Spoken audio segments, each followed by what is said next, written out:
Okay. This is, oops, let me find it again.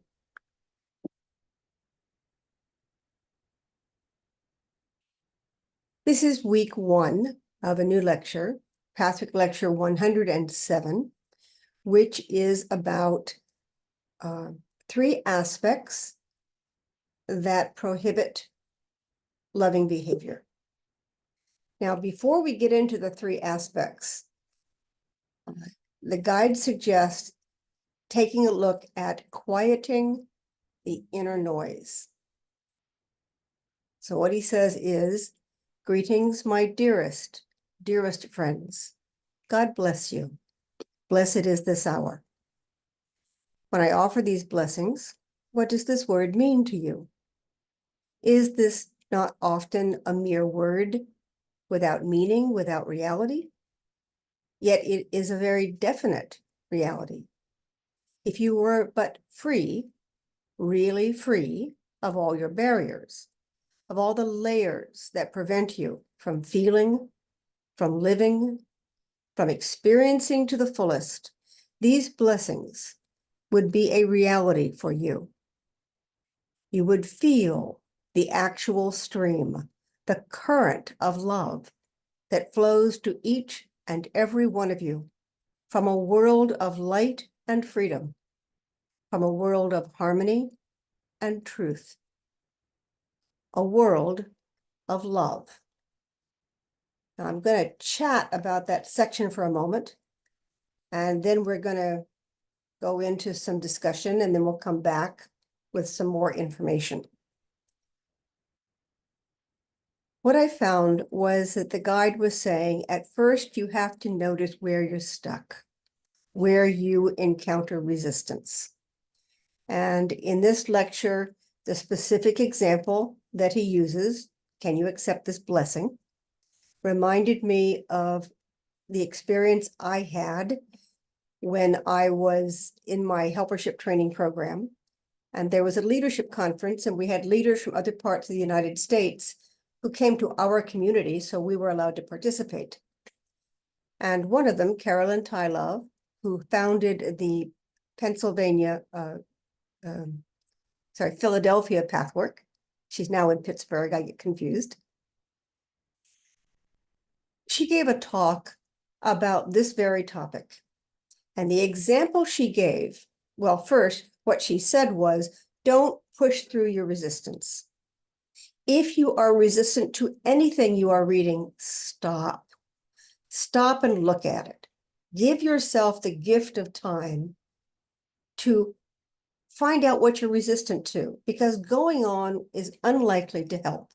As a matter of fact, going on will just pile up more and more resistance without your realizing it. And then she gave the example of sometimes not being receptive to the phrase, greetings, my dearest friends, which begins probably half of all the lectures. And I, as a 6-7-year student of Pathwork, breathed a huge sigh of relief, because that's where I was stuck. I was having a hard time with greetings, my dearest friends. The idea that a senior Pathwork helper, a founder of a community, would be having a similar problem, it's a way of I felt that was normal. I felt that my problem certainly wasn't insurmountable, and it gave me a tool to work with it, and that is to respect my resistance and find out what that's like. Now, after the first sentence or two, the guide talks about blessing, and he talks about how you could receive it and you would receive all this love because the universe only wants the best for you. That may be what you're resistant to. So there's no way to know in advance. There's no way for me to predict where someone's resistance is, and it varies from time to time, place to place. Wherever it is, honor it. Honor any part of you that says, I don't think so, or, well, I think that's silly or irrelevant, and when you try to move on and continue to listen to this lecture, you're not going to be fully able to receive it. So honor where you are. Now, on one of the other meetings this week, we found that people were stuck in various places. It may seem time consuming to go over these different places, but you can't move ahead in your understanding if you're rejecting part of an idea, and then you need to use that idea to move ahead. Now, we can't move past resistance in a single meeting or a single session or a single day. Sometimes it takes a while. And so how we feel is we feel like we're falling behind, and that starts a whole series of pride, self-will, and fear issues about how I must go ahead. It's life or death. I must get this lecture. I must understand, which is not conducive to receptivity, not conducive to change and opening up and reconsidering our ideas. So my invitation to you is, when you read a lecture, the minute you feel any resistance, stop. It doesn't matter what it is. That's your lesson for the evening, for the day. Allow yourself to have your unique and individual lesson given to you on a silver platter by your own resistance. So that's going to be part one. I'm going to do this in 3 sections this time. So as part 2 of this presentation, someone also said, well, is quieting the inner noise, which is the name of this section, is that one of the 3?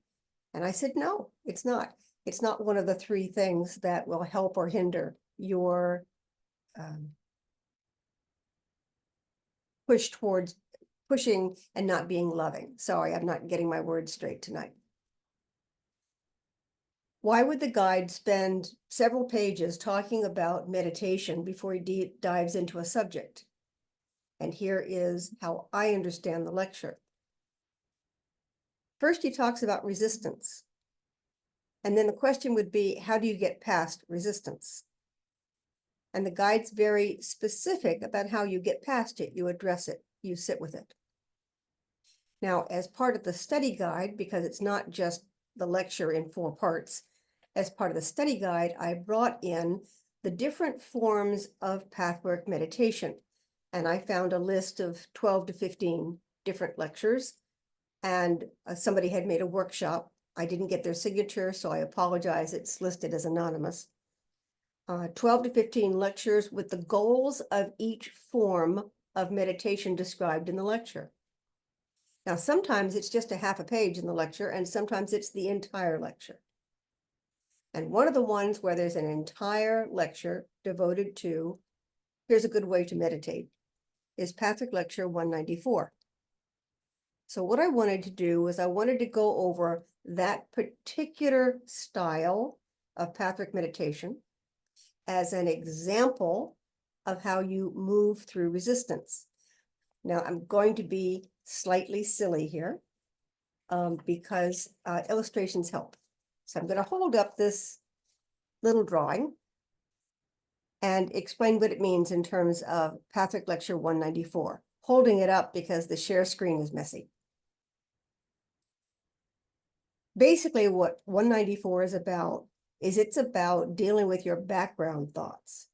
That there are thoughts that you have that you aren't fully aware of, but they are speaking, they are active, they are energetically churning, even if you can't name them or see them. So the idea is sit quietly and start noticing.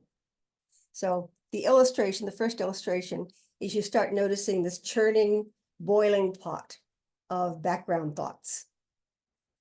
By noticing them, you in effect bring them into the foreground. You are now aware, you are observant of them. They're not hiding anymore. They're not noise in the background. You can begin to define what the voices are, what the phrases are. Now, the question would be, where are these voices coming from? Well, that's another lecture, but that's okay. In Pathwork Lecture 182 on meditation, talks about how to find and address specific voices. 194 is more generic. It's more about, you don't have to identify what section of your psychology and your history and your influence is saying this. You just need to know what's being said. And that as you sit and allow yourself to be more aware of these background thoughts and bring them into the foreground, then you have an idea what they might be about. So the second part is about expressing them. Now, why is it drawn like that? One of my teachers made this diagram. Why is it drawn like that? Because as you express it, it's like it brings up a string of pearls. There may be 10 different thoughts or impressions. But as you verbalize, you're drawing them out. And so they express themselves, they're not churning anymore. So think of it like drawing out strings of pearls so that this pot, this thought process of yours, can feel lighter and less full. You express them and release them. Don't chase them. And then when you do that, you have even more awareness. You can see where these things are attached to each other. Now, I'm not going to give examples because every human being is different. But the guide has a great talent for speaking about universal processes that if you just try it, you will get the experience that the guide is trying to describe. Now, we're going to do a tiny exercise on this in a moment, but I'm describing this process. So you verbalize it so that it starts to empty the pot. And then you are even more aware of what's in the pot. So stars instead of circles. Of course, the goal might be to have an empty pot. My experience is this is not possible. I've heard people say that. Personally, I do not believe it. I believe that they've cleared out so much that there's nothing of significance left. But the human mind doesn't stop. It's a forever engine. It generates things constantly. The fact that it's generating white noise instead of disturbing images that you have to figure out what it is, it's still generating. So you can see this as a metaphor for compared to this, you feel a little empty. And then the goal is not to stay empty. It's not to banish thought. That doesn't really do much good. That's falling asleep. The goal is to have awareness of what you have verbalized and what's inside you, so that you are better able to manage background thoughts, bring them into the foreground, express them and release them. And it's going to be like tides. It's going to be a constant process of doing that. It's very restful to do that. So I'm going to do a very, very quick exercise or an invitation for you to try it just for a few moments. So you may close your eyes or keep your eyes open, but remember, this is an inner process. And when we have our eyes open, we are attached to what we're seeing. So if you want to give yourself a little inner, heighten your inner vision, try closing your eyes. So for just a moment, as you close your eyes, notice the sounds and the situation around you. Again, don't discount it. It is. It doesn't have to pull you out of yourself. You don't have to have opinions about it. Just notice the environment. Notice the temperature, traffic in the background, voices in the yard next door.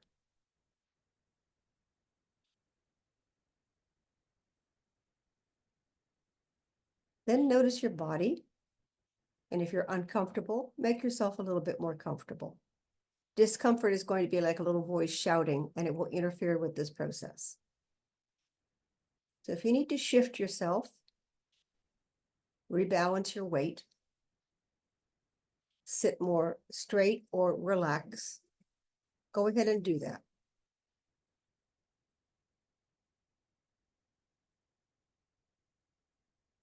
Now we're going to look at what your mind is doing, what your inner thought process is. Now, this can include feelings, just notice them. And as you see them, don't attach to them. Just notice and let them move as they need to.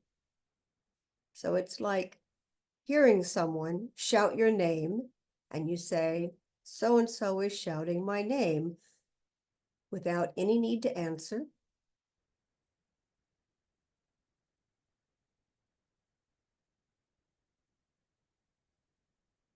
All you're doing is doing an overview right now. You're just seeing how loud the noise is.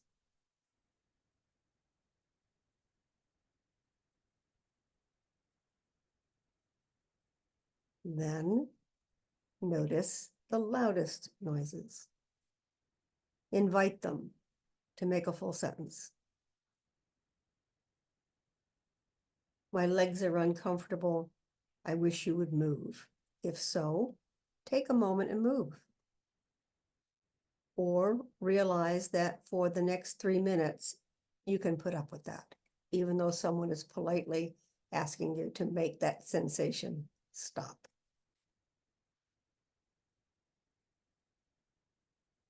You might hear a voice come up about an errand you forgot.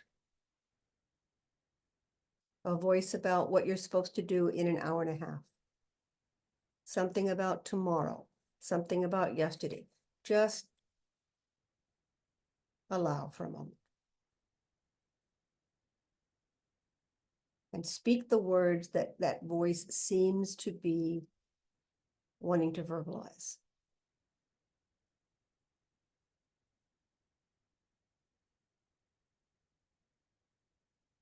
And as you speak it, let it go, with a promise that you'll deal with it in the appropriate time.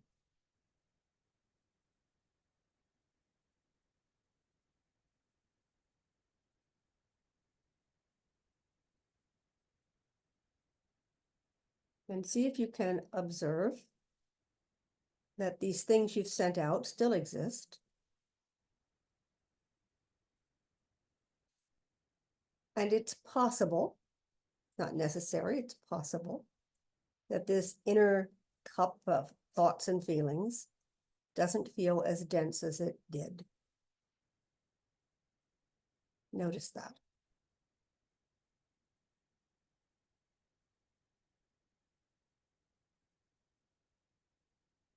And lastly, notice that there are expressed thoughts and intentions, and that some of them were not able to express themselves.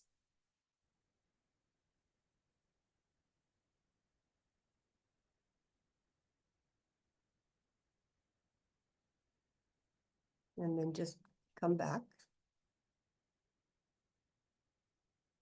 The very short example of Patrick Lecture 194. Sometimes when people read worksheets and lectures, they get overwhelmed by the number of words. So I wanted to show you what in, I think it was under 5 minutes, 5 or 7 minutes. It's that simple. And the goal of this particular meditation style is to quiet the mind so you can then focus on something and not have so many background thoughts in your way. That's all it does. They'll come back. They always do. Now, why did the lecture start with this? Because to do deep self-work, it's important to be able to focus. And what the guide says is a first step is to quiet the mind. So I have a third part I want to talk about, but for a moment, we'll go back to the discussion. And now in this third section of the presentation, it's interesting to be doing it this way. I want to talk about an overall concept that when I was choosing what lecture to look at or to present this month, I go through 6 to 8 of them, debating back and forth. A lot of it is dependent on the questions asked the previous month. When the lectures were originally given, I'm going to give you some Patrick trivia here. When the lectures were originally given, people thought there was a curriculum. they thought it was thought out from the beginning by this spirit that was delivering things. And during the questions and answers, people would ask such questions. And I was delighted and surprised to find in many of the questions and answers innocuous. And some of the questions and answers are not available on the public website. They're in the membership column. They're in the membership portal. They used to be on a CD that was sold. Partly because they're all over the map. And it's just hard to say what a lecture is about if it's about 10 different topics. So they didn't always post those lectures. That's why some numbers are missing. Also, the guide had a routine of giving a lecture on a specific topic, and then the next fortnight was open question night. And if there were no open questions, or if a topic centralized very quickly, sometimes it would turn into a lecture, and then it would be added to the list and given a title. So you can tell these by the dates at the top of the lectures. And the ones that are missing are often the fortnightly presentations that were devoted to participant questions. So what I gleaned from various things, and I can't tell you which lecture I got a specific piece of information from, for which I apologize. In one of them, the guide made the most startling revelation to me because I had been presuming that it was a single entity channeling through Eva Paracas. And the guide said, no, I'm just the spokesperson. We're a group. I am the one that brings what they want to say to Ava's mind. I'm paraphrasing. Brings what we want to present to Ava's mind. And it's like there's a funnel and there must be one entry point for the human medium, or they might get very confused. So there needs to be a funneling of information so that it can then be translated by the mind into language. And so the guide, that's why the guide never gave her name, because it wasn't his message. It was a team of people who have come, a team of spirits who had decided to present information to us. Once I heard that, it made far more sense why there were so many topics and they were so wide-ranging. It was as if no one person could do that. Well, no one spirit necessarily could, but a team could. Now, why am I bringing this up now? The other thing that I read in the lectures is that sometimes the actual topic for the evening, even if they'd promised in advance, the actual topic for the evening changed.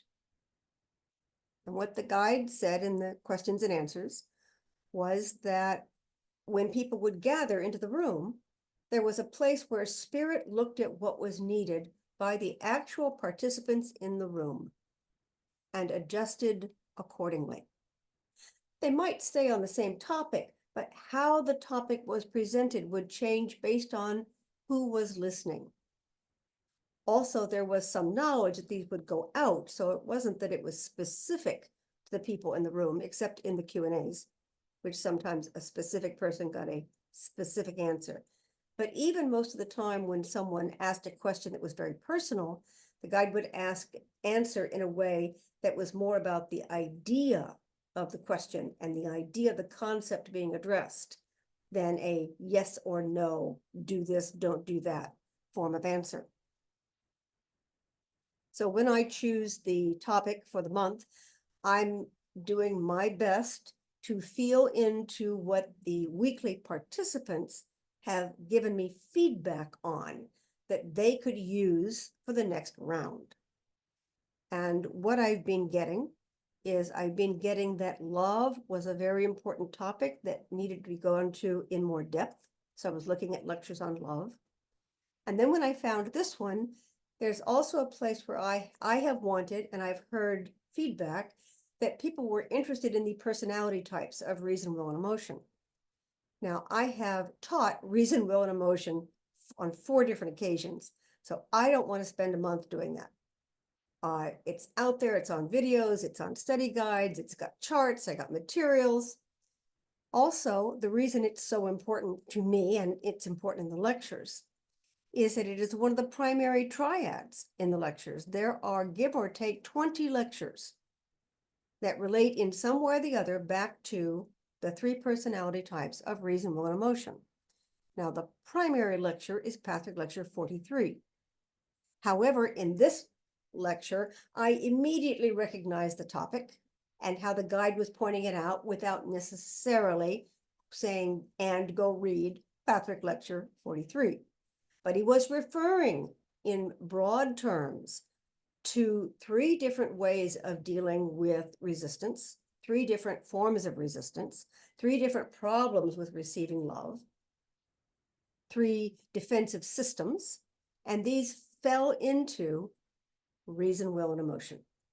So what I decided to do, and I do this very often, is while I'm teaching a certain lecture, when I'm supporting people learning from a certain lecture, I also like to bring in at least one associated concept. Now, when I bring in a big concept, I try not to muddy the waters by bringing in 6 of those. It just becomes confusing. So in this one, I see other concepts in here, but this was my opportunity to re-emphasize the 3 personality types that are shorthandedly referred to as reason, will, and emotion. Now, I'm going to now explain how that relates to this lecture. So this came up in one of the meetings because someone said, is quieting the inner noise one of the aspects that prevents loving? And no, that was a prep move. That was a way for the guide to say, wait a minute, let's just everybody calm down and clear the mind so that we can go deeper and sense into these more subtle dynamics. So when you are doing subtle, I want to use the word high level. I wish I could come up with a better phrase. When you're looking at very nuanced behavior, it is important to quiet the inner noise. So what aspects prevent loving? And the aspects that the guide suggested that we look at, 3 of them, are first, the superimposition of outer values. Secondly, disconnection. And thirdly, overwhelm. So what I'm going to spend some time doing here is I'm going to explain how that relates back to the personality types of reason, will, and emotion. Now, for the next 3 weeks, we're going to look at these aspects individually. And there'll be more about this, but I'm trying to do an overview now of why I'm bringing so much reason, will, and emotion lecture into this lecture. So the first was the first was superimposition of outer values. Now, reason, will, and emotion is about having a way of interpreting and coping with the world. We are not types. There are not reason types, will types, and emotion types. We are all a blend. Think in terms of baked goods. There are all forms and types of flour, all forms and types of binding agents, liquids, added. Personalities are infinitely variable. And the idea is simply to look at some highlights that people have a tendency to do. And for me, the purpose of that was to understand that I am doing things from this direction and you are doing things from this direction. And the simplest way to put this is I used to think I'm right and you're wrong. And how do I get you to straighten up? What Patrick in general and reason, will, and emotion in particular did for me was I began to understand why I staked out this position, why it feels right, why it feels familiar and comfortable, and why I don't want to change, and how you may have staked out a completely different position for the same reasons. And then why you may have staked out the same position for completely different reasons. And I began to see where I had lumped people in groups, I had lumped them inappropriately. And I began to resort people into that they come at it from a reasoned position. So that's the first layer.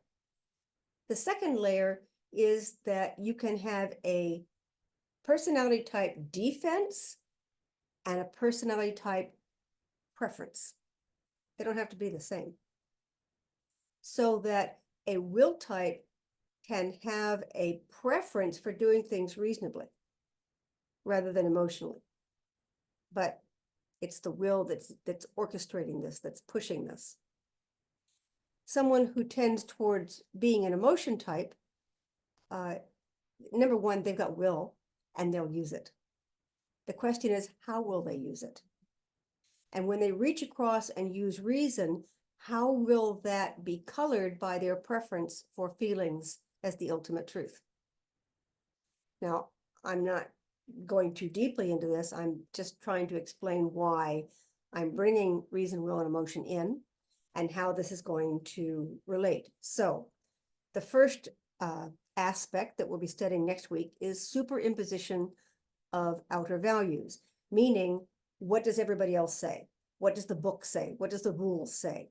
Rather than relying on inner intuition and developing that intuition and developing a sensory knowing of what is appropriate, there's an superimposition, an over-reliance on a organized system of outer values. And that's one thing that prevents love, because it can't be love, it doesn't fit the criteria. It is not a way to attempt to open one's heart. That is actually a way to try to control and close one's heart. And there would be fear under that. There would be concern that I have to use these values to protect myself. The second would be disconnection. Now, in the will types think in terms of win-lose. And I remember early in my training, I said, oh, I'm a reason type. And my teachers looked at me and said, no, you're a will type. Meaning that I use reason a great deal. I rely on it. I appreciate it. It helps me sort feelings. But there's a triad here. There's a fulcrum of will that's selecting what aspects to listen to get input from, and what input is valuable in what situation. This is all self-will.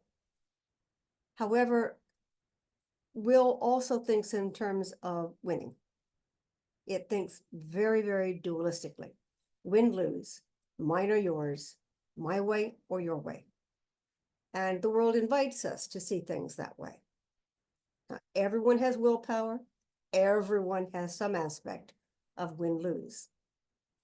Disconnection fits here because disconnection is saying that's your way.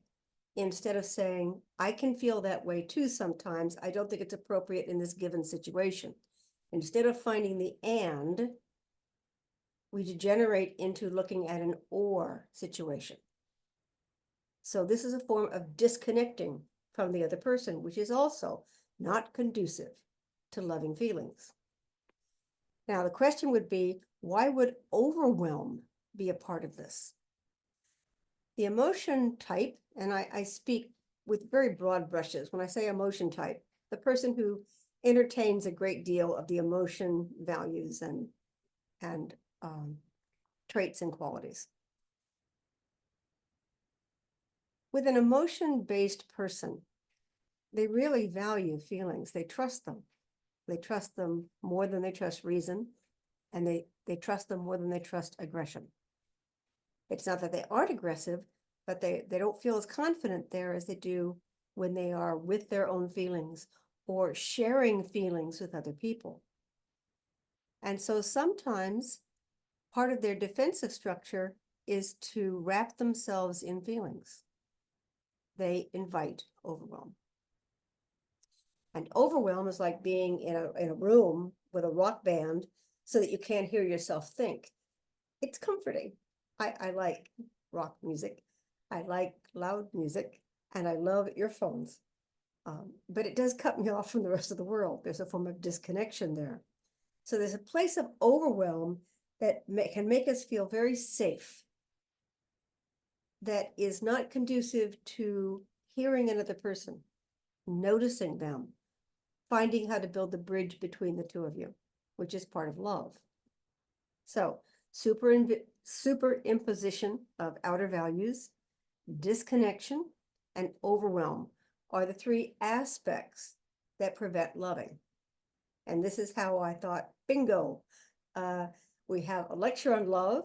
We can bring in personality types and people can learn what they want to learn. And I have charts and graphs and illustrations. So it's fun for me to teach that or to share that.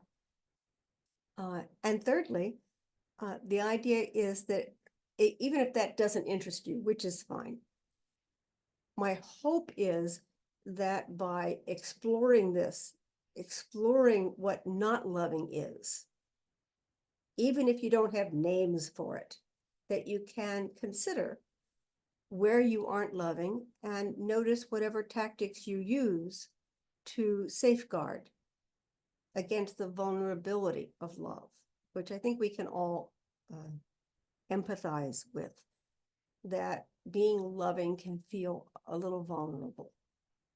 And that's hard to sustain in the harsh real world. So we all have defenses, and sometimes they come up so automatically that we don't notice them. The phrase is, if something's up for a certain amount of time, you don't notice it, it's wallpaper. Well, if defenses are there all the time, you just think it's part of you, instead of realizing that these are systems that you've developed that may need to be overhauled. They may need to be taken apart, looked at, rebuilt in a more mature sense for the person you have become instead of the person you were. So that's where I get my enthusiasm for looking at personality types. That's how I think it fits in with three aspects that prevent loving. And again, how does it fit in with this week? These are all subtle things. I can describe them in broad terms. I call it cranking up the contrast. You crank up the contrast to see the difference, but the real world is a very, very complex and subtle form of grays.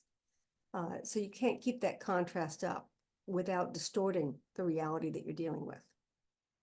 And so quieting the inner noise can allow you to see some subtle distinctions that you may have overlooked and see if you want to address it.